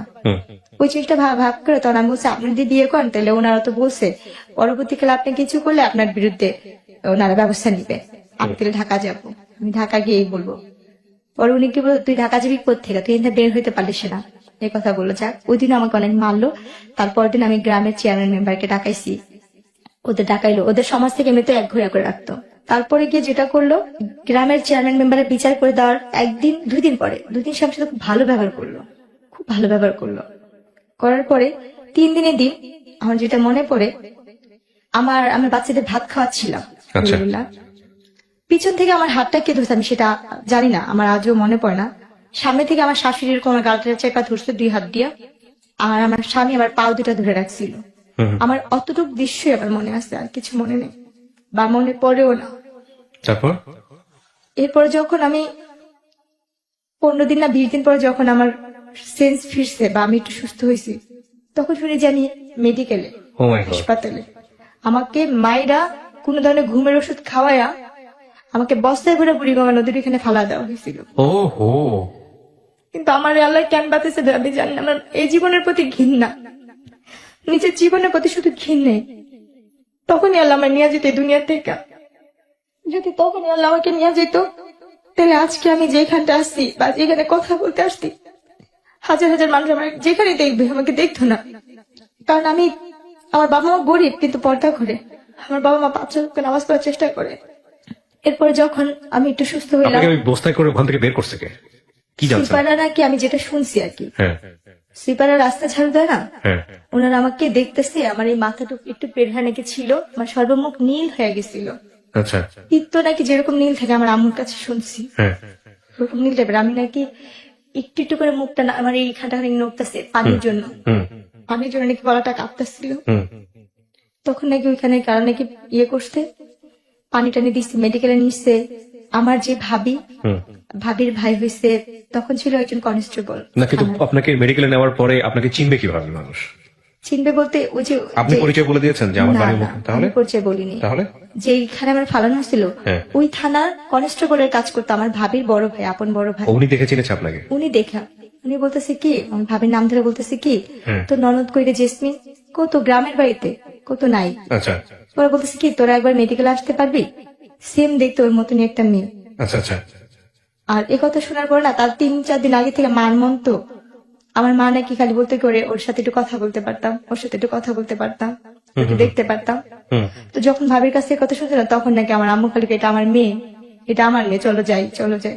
হুম, তখন আমার ভাইয়া, আমার আম্মু, আমার খালাতো বোন সবাই মিলে গেছে মেডিকেলে।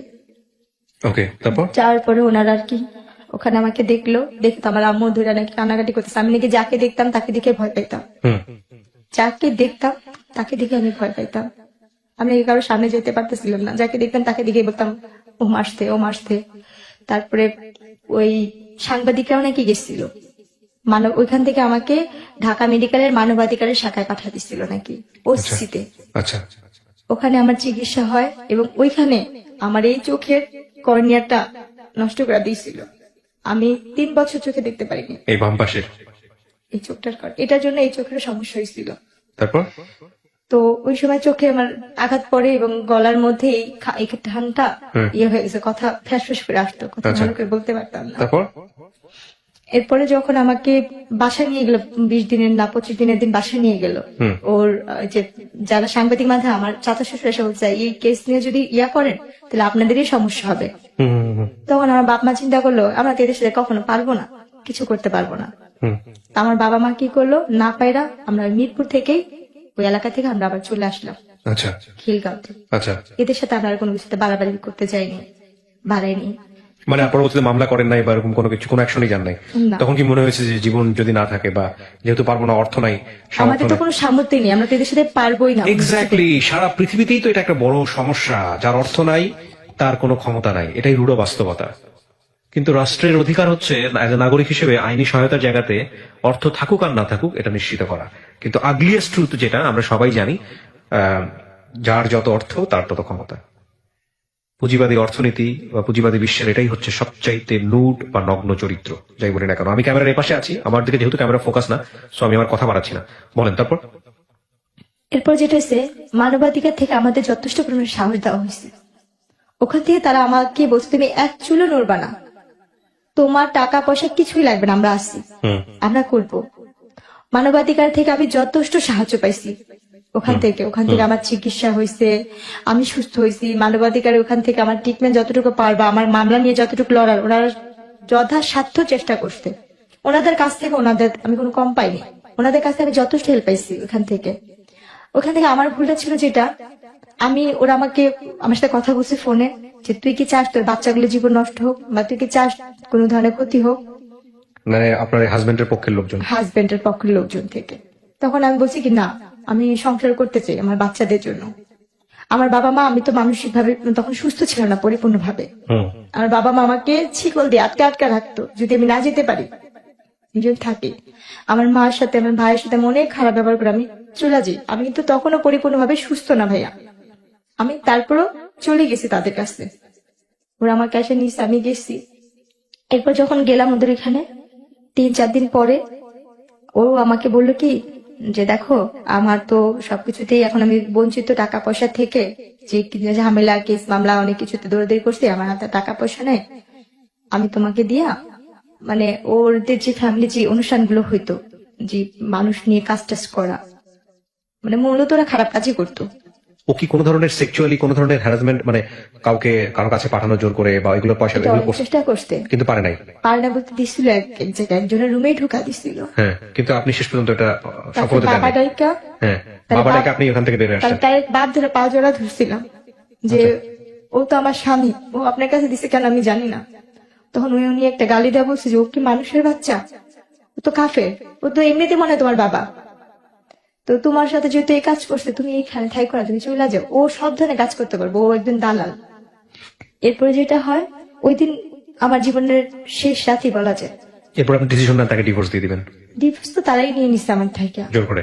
জোর করে মায়ের ধরে করে একটা কাগজে নিচ্ছে, বলছে কি এখানে একটা সই কর, এটা কাজে লাগবে। এটা যে অনেক আগে তার ডিভোর্স হচ্ছে সেটা আমি বুঝতে কত পারি। সালের এটা ঘটনা, ডিভোর্সটা? 10-এর ভিতরে। 2010-এর ভিতরে। আপনার বাচ্চার তখন বয়স কত? বাবুদের কত 8-9 মাস। 8-9 মাসের বাচ্চা ফেলে আপনাকে বাসা থেকে বের করে দেয়? 1 বছর হয় নাই না, হবে 1 বছরে ওদের একটা আপনি কি জন্মদিন। মামলা তুলে নিয়েছিলেন পরে? এই মামলা পরবর্তীতে কোথায় আছে, কিভাবে আছে, আপনার খোঁজ খবর নেন নাই? আমরা তো লেখা বাজার, আমি তো এইটাই রাখিনি, মানে ওই কাগজপত্রই রাখিনি, আর কোনো কিছুতে যাইও নি আর। আচ্ছা, কারণ আমরা ওটা নিয়ে আগেই নেই, এটাতে আমরা কোনো ধরনের কিছু পাবো, আমরা আগে নিলে সেটা মামলার হবে। আমরা আগে নেই, তারাই মানে ওটা উঠা নিচ্ছে, কারণ ওখান থেকে কোনো আমাদের কোনো যোগাযোগ করেনি। আচ্ছা, এরপরে কি হলো 2010-এর পরে? ডিভোর্স হয়ে তারপরে যাওয়ার পরে? মানবাধিকার শাখা থেকে যখন আম্মুদের ফোন দিল যে আপনার মেয়ে কোথায়, আম্মু বলছে আমার মেয়ে তো চলে গেছে, আমি এই সংসার করতেছি ওখানে। তখন তারা একটু রাগারাগি করছে আম্মুদের সাথে, যা গেছে। এরপর উনি আমাকে একটা গাড়িতে, একটা মাইক্রো গাড়ি আসলো, সেদিন আমার বাচ্চাগুলোর অনেক জ্বর ছিল ভাইয়া। উনি আমাকে কি করছে, যেখানে নিয়ে যাবে একটা গাড়িতে উঠাচ্ছে যে এক জায়গায় যাবো আজকে, ওখানে একটা অনুষ্ঠান আছে চলো। এটা কি ডিভোর্সের আগে না ডিভোর্সের পরে? এটা ডিভোর্সটা সে আমাকে আগে নিয়ে নিয়েছিল, আমি বুঝিনি। মানে পেপারসে সাইন করার পরে ঘটনা? হ্যাঁ। আচ্ছা, তারপর? সেদিনই আমাদের জীবনের লাস্ট ওনার সাথে দেখা এবং শেষ বিদায়। হ্যাঁ, উনি আমাকে একটা গাড়ি আসলো, মাইক্রো গাড়ি আসলো, গাড়িতে আরো 3-4টা মেয়ে ছিল, আর কয়েকজন লোক, একটা লোক ছিল চাঁদি ছিল, তার চুল নেই, আর একটা লোক ছিল অনেক মোটা করে, আর একটা লোক বয়স বাবার বয়স, আমার বাবার বয়স বৃদ্ধ।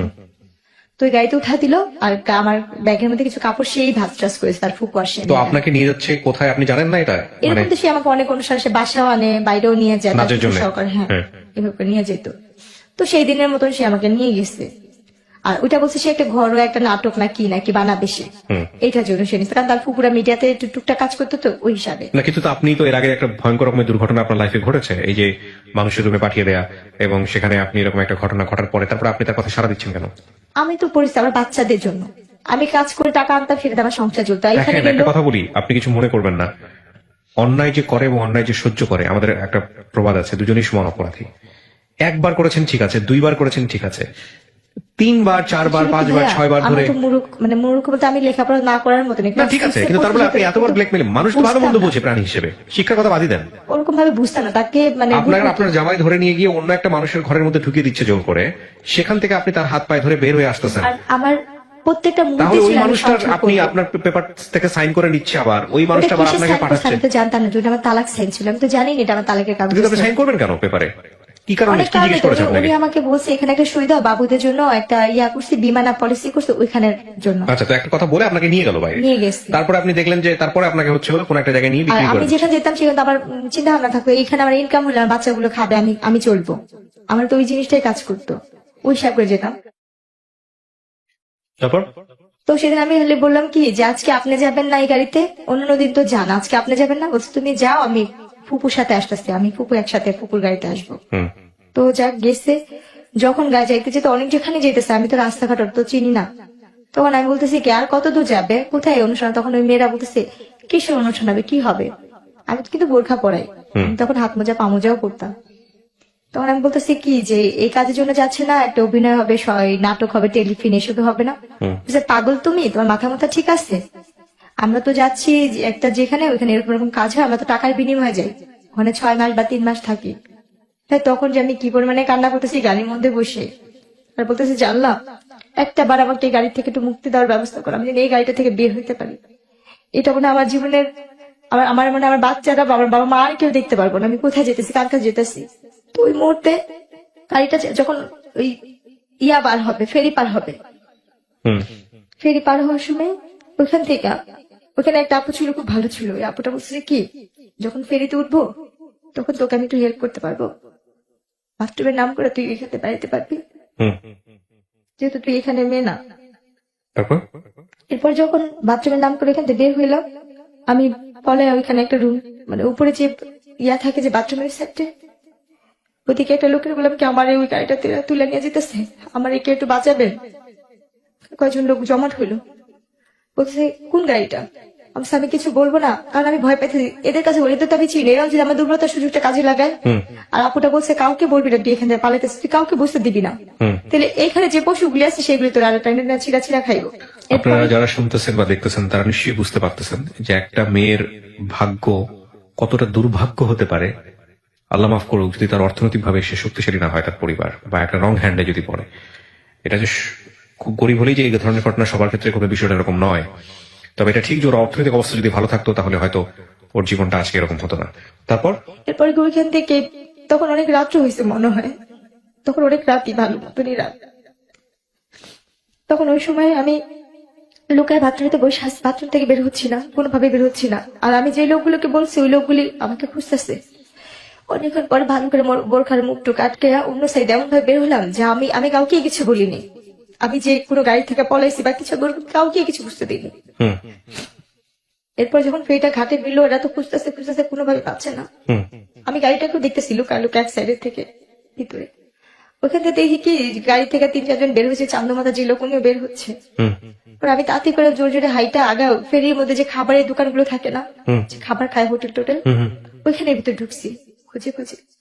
ওইখানে থেকে আমি এক সাইডে গিয়ে এক পাশে যে দাঁড়া, মানে এমন ভাবে ইয়ে করতে যে আমি দোকান থেকে কিছু কিনতেছি, যেটা আমাকে কেউ না দেখে বা না ইয়ে করে। কারণ আমি তখন বুঝি যে আমার যে করেই হোক আমার এই জায়গায় বাঁচতে হবে, এবং আমি এইখান থেকে বাঁচার পরে ওই স্বামী নামে যে পশুটা ছিল তার সাথে আমি আর কোনো ধরনের যোগাযোগ করবো না, তার সাথে আমি আর কোনো ধরনের সম্পর্কেই রাখবো না। আমার নসিবে যা আছে তাই হবে। কারণ আমি তো বাচ্চাদের রাখার জন্য, মানে বুকে রাখার জন্য আমি অনেক চেষ্টা করছি। আমার 2টা সন্তানকে মানে কষ্ট করে পালছি। আজকে আমার সেই বাচ্চাদের আমি চোখেও দেখি না, জানিও না কোথায় আছে, কিভাবে আছে, কিছুই জানি না।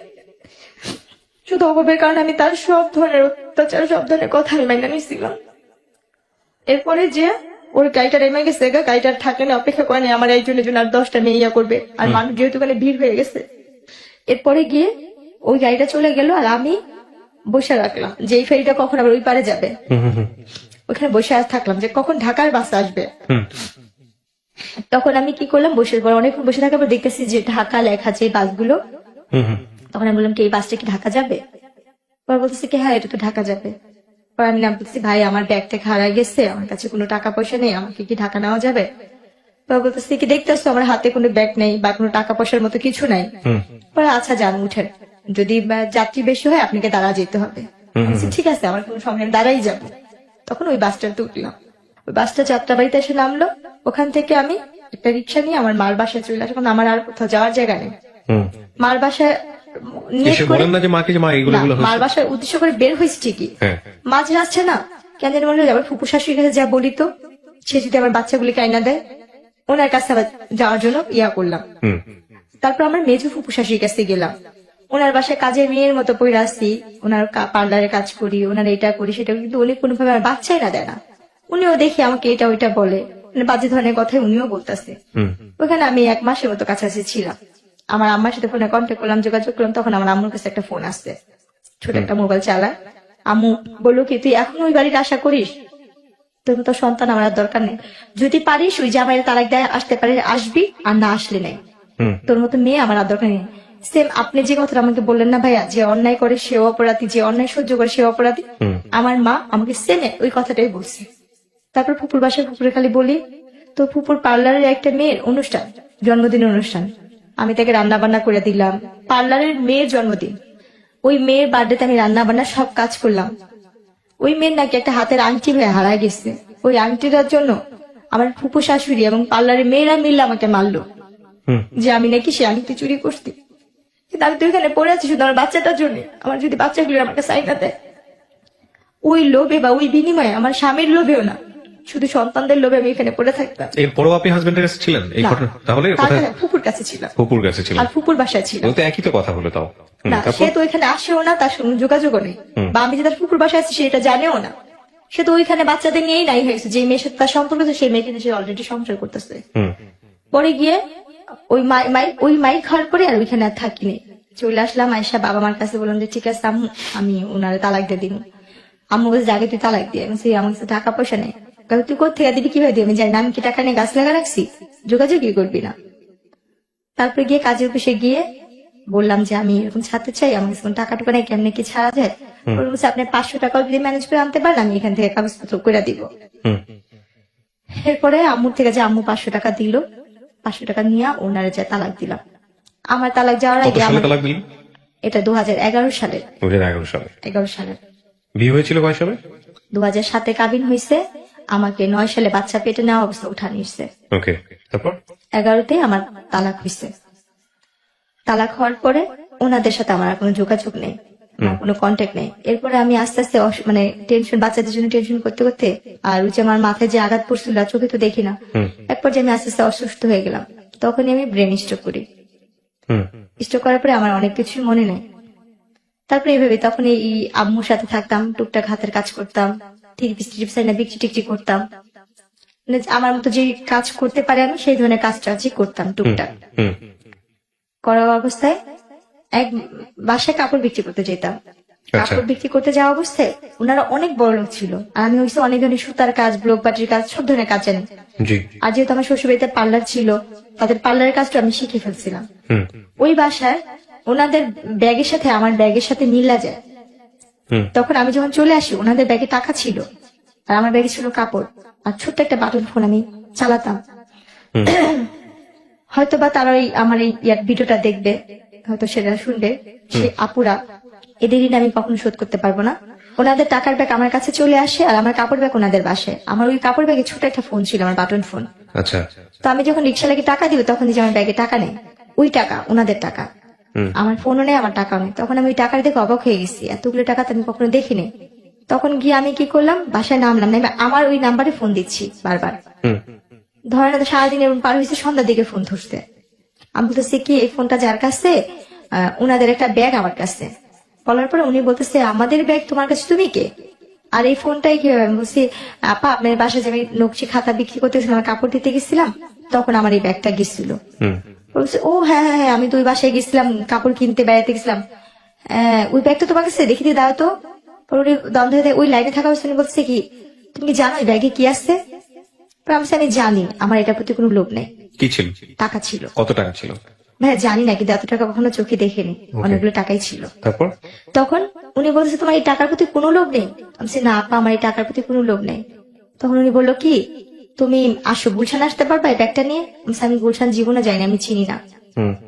পরে উনি বললো যে ধানমন্ডিতে আসতে পারবা? আমি তাও চিনি না, আমি কখনো যাইনি এসব জায়গায়, আমি কি করে চিনবো? তখন উনি আমাকে বলছে ঠিক আছে আমি কোথায় আসবো? আমি বলছি আমি তালতলা চিনি। তখন আমাদের এলাকার ভূতের আড্ডা একটা ইয়াসিন রেস্টুরেন্ট, উনি ওখানে আসতে বলছে। আমি ব্যাগটা নিয়ে ওখানে গেছি, যার পর উনি আমার দিকে তাকায় আসছে আর আমার ব্যাগটা দেখতেছে, আর উনি আমার ব্যাগটা নিয়ে আসতে শুনে মাথায় হাত দেয়, বলতেছে কি যে তোর মতো মেয়ে আমি কম দেখছি রে, কি রে বোন তোর এই টাকার প্রতি কোনো লোভ লাগে নাই? আমি কান্না করে বললাম কি যে আপা আমার জীবনের সবচেয়ে দামি সম্পত্তিতে আমি হারা ফেলছি, আর এই টাকা দিয়ে আমি আর কি করব? আমার জীবনে যে ছেলে মেয়ে, আমার স্বামী, সংসার, সেটাই তো, এই টাকার জন্য আমার জীবনটা আজকে এখানে। আমার বাবা মার টাকা ছিল না বলে আমি স্বামী সংসার করতে পারিনি, যৌতুকের টাকা দিতে পারিনি, এটা আমার মূলত আমার অপরাধ ছিল। আমি গরিবের মেয়ে, আমার বাবা মা গরিব। তখন ওনারা খুব মায়া লাগছে আমার কথা শুনে, বলছে তুই এখান থেকে যে টাকা নিবি নিয়ে নিলে। বলছি না আপা, আমার টাকা লাগবে না, যদি পাই না আমার একটা কাজ দিয়ে আমি কাজ করবো, আমার একটা কাজ দরকার, আমি যদি একটু চাকরি করতে পারতাম আমি তো লেখাপড়া জানি। তখন উনি আমাকে কি কাজ দিল, ওনার বাচ্চাদের স্কুলে নেওয়া আসার একটা কাজ দিল। আচ্ছা, ওনার বাচ্চাদের স্কুল নিয়ে যেতাম আনতাম, কিন্তু ওনার অনেক বড় লোক ছিল। এরপর একদিন ওনার বাচ্চারা অসুস্থ, একটা বাচ্চা অসুস্থ, ওনার ছেলে অপারেশন করবে। ছেলেটার অপারেশন করার সময় তাদের AB নেগেটিভ রক্তের গ্রুপ দরকার ছিল। ওই সময় ওই রক্তটা আমি দিই।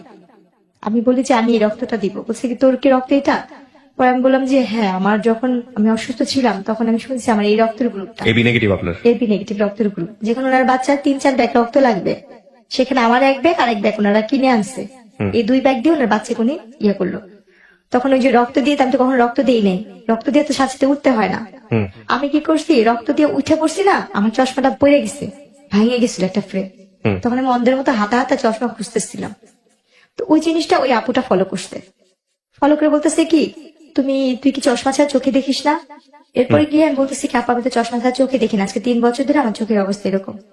পরে উনি না দেখে বলছে তুই কোন ডাক্তার দেখাইছিস? আমি ডাক্তার দেখাইছি, ডাক্তার আমাকে অপারেশন করতে বলছে আর কি কি যেন পরীক্ষা করতে বলছে, করিনি টাকার জন্য। তখন উনি সাথে সাথে ওনার ড্রাইভারকে ডাক দিল আর ওনার ম্যানেজারকে ডাক দিল। আমাকে ওইখানে সাথে সাথে ওই মুহূর্তে আমাকে ওইখান থেকে জুস টুস খাওয়ায়া পানি টানি খাওয়া আমাকে নিয়ে গেল ডাক্তারখানায়। নিয়ে যাওয়ার পরে ওখানে আমি আমার চোখ পরীক্ষা করে কি কি ধরনের পরীক্ষা, অনেক ধরনের পরীক্ষা টরীক্ষা করার পরে বললো যে ওর যদি ইমিডিয়েটলি যদি ওই অপারেশন না করে ও আর কোনোদিন চোখে দেখতে পাবে না। আর ওর চোখে রক্ত জমাট হয়ে একটা পুঁজ তৈরি হয়েছে, একটা ইনফেকশন হয়ে গেছে ওর কর্নিয়াতে। তখন ওই মুহূর্তে আপারা আমাকে ডাক্তার দেখার সবকিছু কমপ্লিট করে আমাকে পাসপোর্ট টাসপোর্ট বানায় আমাকে চেন্নাইতে ডাক্তার দেখাবে, চেন্নাই থেকে। এরপরে কি করছে ওনারা আমার সবকিছু করা শেষ, অপারেশন টপারেশন করা শেষ, ওনারা আমাকে খুশি হয়ে জায়গা কিনে দিবে। আচ্ছা, ওনারা আমাকে একটু জায়গা কিনে দিবে, যাতে বাড়িতে আপনি আছেন আর কি। হ্যাঁ, তো ওরা আপনাকে একটা জায়গা কিনে দিবে। হ্যাঁ, ওরা আমাকে একটা জায়গা দান করলো। আমার চোখের অপারেশন করা শেষ দিয়ে ওরা আমার একটা জায়গা কোথায় এটা দান করলো। এটা সেটা আমরা ইস্টা কোয়ার্টারের দিকে। আচ্ছা, কতটুকু জায়গা? 2 কাঠা। 2 কাঠা। আচ্ছা, ওনারা আপনাকে আমাকে একদম আপনার নামে লিখে দিয়েছে? সম্পূর্ণ আমার নামে লেখা কাগজপত্র করে দিচ্ছে, দান করছে এটা ওকে ওনারা। ওকে। আমার রেজিস্ট্রেশন দান করার পরে তো ওনারা আমাকে আর খুশি আর কিছু টাকা দিচ্ছিল, আর 2 লাখ টাকার মতো ওনারা আমাকে টাকা দিচ্ছিল। এটা দিয়ে তুই কিছু করিস, পড়াশোনা কর বা কিছু কর। ওনারা দেশের বাইরে সবাই চলে গেছে, আমার সাথে আর কোনো সম্পর্ক নেই, তারা চলে যাবে। ওনার দেশের বাইরে চলে গেছে, ওনারা যাওয়ার আগে থাকি আপনাকে। দেশে, হ্যাঁ, এটা আচ্ছা। খুশি হয়ে দিয়ে গেছে। তো আমি ওই মুহূর্তে না ভাবছি কি যেহেতু আমি লেখাপড়া জানি না, আমার 2টা বাচ্চা আছে, আমি ওই টাকাটা দিয়ে, যেহেতু আমার বাবা মাও খুব গরিব, ভাই বিয়ে করছে, ভাই ভাইয়ের মতো থাকে, যার যার মতো শেষে থাকে, আমি ওই টাকাটা আমরা আবারও ফিরে যাচ্ছি আলাপন। তখন বিদেশে গেলাম, এক দালাল ধরলাম, উনি আমার থেকে 1.5 লাখ টাকা নিল। এটা মহিলা দালাল ছিল, উনি বিদেশি লোক পাঠায়। উনি আমাকে কাজে দিল কি হাসপাতালে ক্লিনারের কাজের কথা বলে উনি আমাকে সব কাগজপত্র করতে। আমি হাসপাতালে ক্লিনার হয়ে কাজে যাই, দুবাইতে পাঠাবে। সেখানে গিয়ে আমার সাথে আরেক ঘটে, আমার নসিবটা এরকম। ওখানে যাওয়ার পরে আমি একটা ভার ডান্সারে পড়ি, ভার ক্লাবে। ওখানে যে মেন ভার ক্লাবের যে ম্যানেজার থাকে ও আমার ভাইয়াকে আগে থেকেই চিনতো, আমার ভাইয়ের বন্ধু ছিল। আচ্ছা, আমার ভাইকে চিনতো, জানতো। উনি আমাকে এয়ারপোর্ট থেকে বলতেছে তুমি অমুকের বোন না? আমি বলছি হ্যাঁ। পরে বলতেছে যে তুমি আমাকে চিনো? আমি বলছি না, আপনার কথা আমার ভালো করে মনে নেই। বলছি তোমার না বিয়ে হয়েছিল, এরকম এরকম হয়েছিল? আমি বলি হ্যাঁ আমার হয়েছিল এরকম, কিন্তু এখন তো সেটা নাই। বলছি তুমি এখানে আসছো কেন? উনি আমাকে ডিটেলস করে বলেছেন একটা ভার ক্লাবে আসতি। তখন তো আমি তার হাত পা ধরে কান্না করতেছি, ভাই আমি তো এই কাজে আসিনি, আমি তো অন্য কাজে আসছি। বলছে আল্লাহ তুমি এই কথা আগে জানতা না? বলছে না। তখন উনি কি করলো, ওইখানের একটা মেয়ে ছিল ডান্সার, ওই আপুদের 2টা আপুকে বললো যে দেখ ও কিন্তু যাই না আসে নাই, মালিকের বউ কিন্তু অনেক মারবো, ও যদি ক্লাবে না যেতে পারে বা ইয়া করে ওটা ব্যবস্থা করিস। স্টেজে উঠতে হবে। এখন আমি স্টেজে উঠবো না, আমি কানাকাটি করতেছি, আর আমি সেরকম পোশাক নিই না, আমি তো হাসপাতালের চাকরির জন্য 3 পিস নিচ্ছি আমার, আর ওখানে হয়েছে লেহেঙ্গা স্কার্ট টিস্কার্ট পরে নাচতে হয়, সেটা আমি তো নিইনি। তখন ওই মালিকের বউকে বলে কি ওরে উঠাইস না, উঠায় না, যে টাকা লাগে আমি দিব, ওকে রাখেন। তো উনি বলছে কি না আমি করে ধুতে পানি খাবো, বলছে না আমি দিব ভাই। বলার পরে বলছে ঠিক আছে। তো 2 দিন আমি ভালোই ছিলাম, কিছু করেনি। 2 দিন পর ও টাকা দেয় না, এখন আমাকে মারধর করতেছে, উঠাবে। ও আমার সাথে কি বড় বেমানিটা করতে, আর মানুষকে বিশ্বাস করে যে প্রতারণা করে, যেটা আমার মতো আর কেউ যেন না করে। আমি ওখানে যাই, ওই আপুগুলো আমাকে বলে যে দেখো তোমার তো এখানে আসতো, তুমি এক কাজ করো, 3 মাসের ব্যাপারে তো এখানে শুধু নাচতেই হয়, খারাপ কিছু না, তুমি শুধু ডান্স করো, এখানে ডান্স করলে তুমি তোমার একটা পারিশ্রমে যে একটা ফল এটা নিয়ে যেতে পারো, এখানে তোমার অনুমতি ছাড়া কোনো খারাপ কাজ হবে না। দুবাইতে এরকম কোনো নিয়ম নেই। কিন্তু আমি বুঝি নাই ভাইয়া, আমাকে যে আমার স্বামী যেটা বলছে আমি সেটা, উনি বলছে কি এখানে নাচলেই তুমি খারাপ হইতে হইব।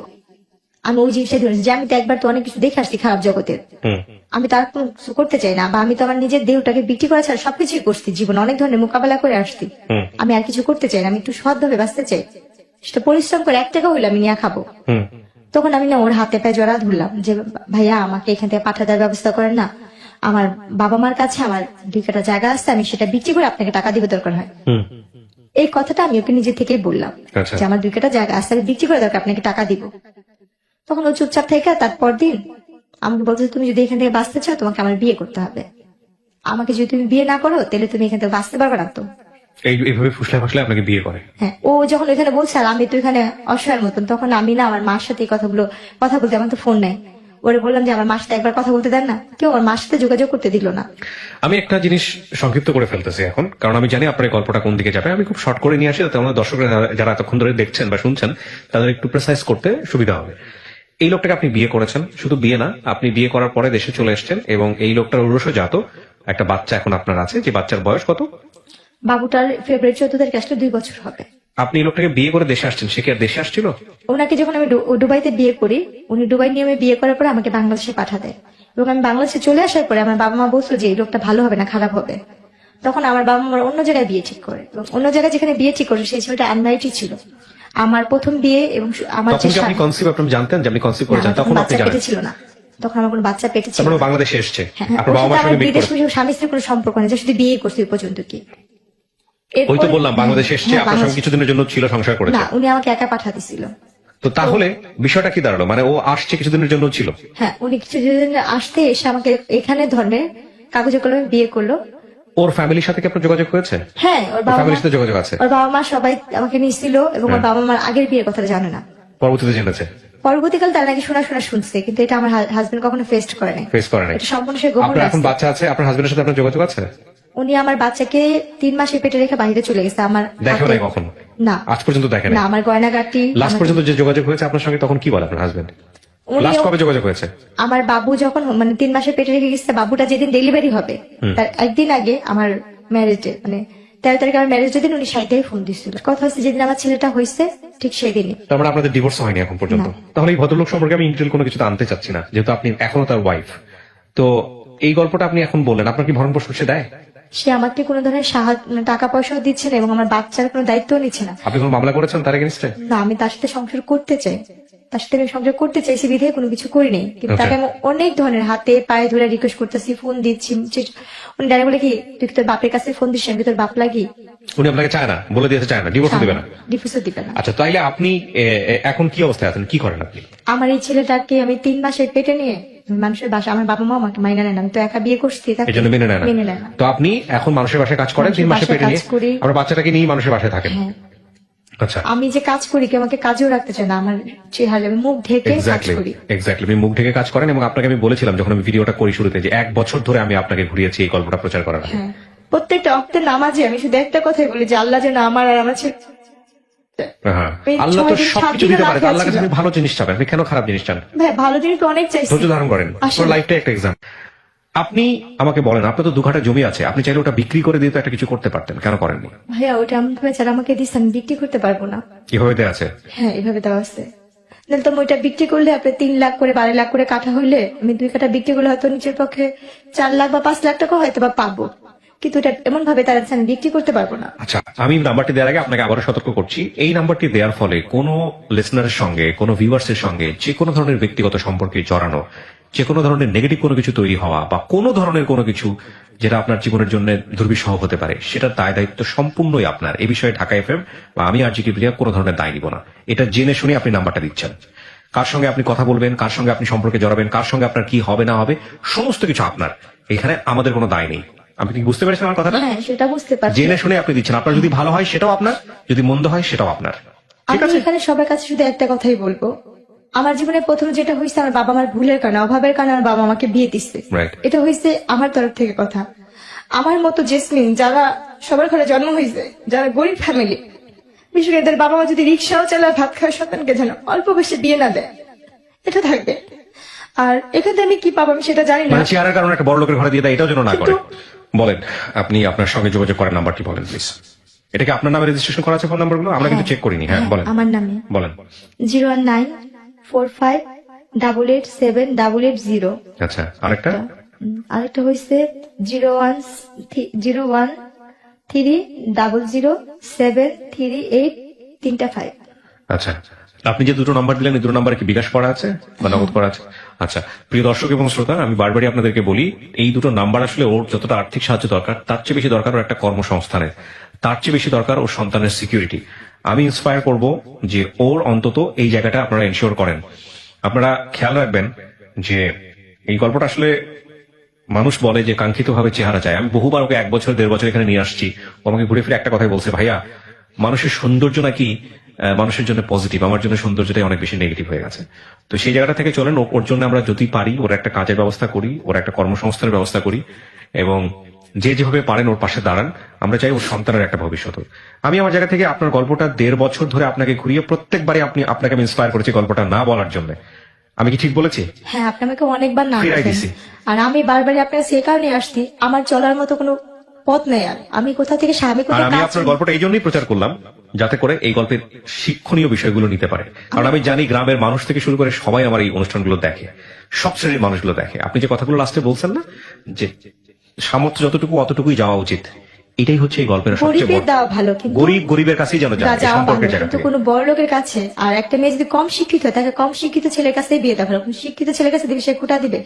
হাতে গোনা কয়েকজন দেখা যায় আল্লাহ দুনিয়ায় ভালো থাকে, যেমন যাদের- ম্যাক্সিমাম সিনারিওটাই এরকম। হ্যাঁ, যাদের মধ্যে যারা আমাকে হেল্প করছে তারা ভালো ছিল, বা আমি কাউকে বিশ্বাস করে গেছি এটা আমার ভুল ছিল, বা আমি যেখানে কাজ করতে যাই কেউ আমাকে কাজে নেয় না, কাজের আগে বলে কি তোমাকে কি কাজে নিব, দেখা গেছে আমার স্বামী বা আমার ছেলে তোমার সাথে, তখন আমার Right, মুখ right. থেকে কাজ করতে হচ্ছে। Right, আতঙ্কের আমি জায়গা। সর্বক্ষণ এইভাবে ঢেকে কাজ করি আর বাচ্চাটাকে কোলে নিয়ে। এমন দিন যায় আমার ছেলেটা যখন ছোট, আপনি দেখছেন আমি যখন আপনার এখানে আসছিলাম, আমি এক বাসাতে কাজ করে ভিজা শরীর নিয়ে আপনার কাছে আসছিলাম, হ্যাঁ। শুধু বোরখাটা গায়ে দিয়ে। হ্যাঁ, হ্যাঁ, হ্যাঁ। আপনার বাচ্চাকে একটা তসবি দিচ্ছিলেন, আমার ছেলেটা তসবি নিয়ে গেছিল। আচ্ছা, আমার বাচ্চাটাকে রেখে আমি যখন কাপড় ধুই, আমার ছেলেটা আমার সাথে যে বাথরুমে বসে কাপড় ধুই। প্রিয় শ্রোতা এবং দর্শক, এই ঠান্ডার কাজের জন্য আমার বাচ্চাটা মেডিকেলে ভর্তি ছিল একবার। আমি দোকান থেকে 2 টাকা 5 টাকা তুলে আমার আমি বাচ্চাকে জানি চিকিৎসা আমি করছি। জানি আপনি গল্পগুলো আমাকে বলেছেন। আমি তো বললাম এখানে যে আপনার গল্পের যে উপাখ্যান সেটা যদি আমি ঘন্টার আর পর ঘন্টা অভাবের মানুষকে কারণে শোনাই। আমার এই নুসপাক দুধের শিশু বাচ্চা নিয়ে আমি ফাঁসিতে যখন মরতে গেছিলাম, আমার ছেলেটা বাথরুম করে দিছিল। আর সেদিন থেকে আমি ওয়াদা করছি, আমার যদি কোনোদিন কারো কাছে ভিক্ষা থাল নিয়েও দাঁড়াতে হয়, আমি আমার ছেলের জন্য আমি মানুষের দরজায় ভিক্ষা থাল নিয়ে দাঁড়াবো। কিন্তু আল্লাহ পাক যেন কোনো কারণে আমার এই রশিটাকে ছিঁড়া দেয়। তখন আমি অনেক কষ্ট, আমার পার নিচে যে টুলটা ছিল সেটাও পড়ে গেছিল। আর মৃত্যু যে কত ভয়ানক হয় আমি সেই দিন দেখছি। এর আগের কথা আমার মনে নেই, কিন্তু চোখের সামনে আমার ওই অতটুকু 6 মাসের বাচ্চা পায়খানা করে দিছিল। কি করছিলেন আপনি? ওরও ঝুলাই ফেলছিলেন? একসাথে একই রশিতে যদি না দিতাম সেদিন আল্লাহু আকবার। 2 দিনই মারা আমি যেতাম। জানতে চাই না। প্রিয় দর্শক এবং শ্রোতা, আমি শেষ করছি। ভালো কিছু হোক, এই অনুষ্ঠানের অনেক বড় শক্তি আমি আছে, অনেক অনেক ভালো হাতের কিছু। কাজ জানি। আপনি হাতের কাজ জানেন? হ্যাঁ। কি ধরনের হাতের কাজ জানেন? আমি সেলাই কাজ জানি, কাঠচুটির কাজ জানি, কিন্তু আমার কোনো সামর্থ্য নেই। আমি একটা মেশিনও কিনতে পারি না। আমি আজকে কয়েক মাসে, আমার 6 মাসে ঘরবার টাকা জোগাড় হয়েছে। এই লকডাউনের জন্য আমি কোথাও কাজ করতে পারি না দেখে আমার ঘরবার টাকাও দিতে পারি না। যতটুকু টুকটাক ছিল সেগুলো আমার এখন আপনার একটা ব্যবস্থা নিশ্চয়ই হবে। ভালো থাকুন প্রিয় দর্শক এবং শ্রোতা। ওর ভাগ্য পরিবর্তন হবেই হবে ইনশাল্লাহ। সো প্রিয় দর্শক এবং শ্রোতা, আজকের মতো আমরা এখানেই শেষ করছি। আমরা অবশ্যই বিশ্বাস করি এই বোনটির ভাগ্য পরিবর্তন হবে।